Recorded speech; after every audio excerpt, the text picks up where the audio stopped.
两个模式吧，分别接这什么变压器，但是有个问题，什么问题？如果有一边是反复不到位，那么有一边就动不起来，而另外一边单边动就会造成这边不平啊，不平比较少。我都是为这个原因，去年烧了3块板子，后来我才发现这个蹊跷，也就是说，你必须把外围电路检查到位。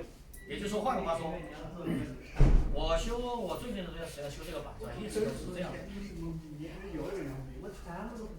开，发现马上涨，稍微晚2秒钟就涨了，也就是说，我把开关这么手把它摸着了，开了以后，然后表示这不对劲，马上涨，马上关。所以为啥我跟你们说学会啥？哎，说白了，它可以通电，但是就是时间不能太长。为啥？人家整个电从这2个变压器出来的，现在一边瘫痪了，另外一边压力很大。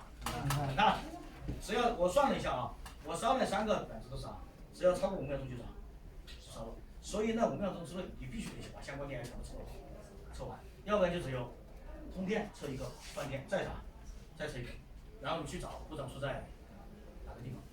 其实我也觉得这电源很变态，为啥？在工业电源里面它是低档，好像做出来又比家用啥显得高档，可问题他妈故障率很高。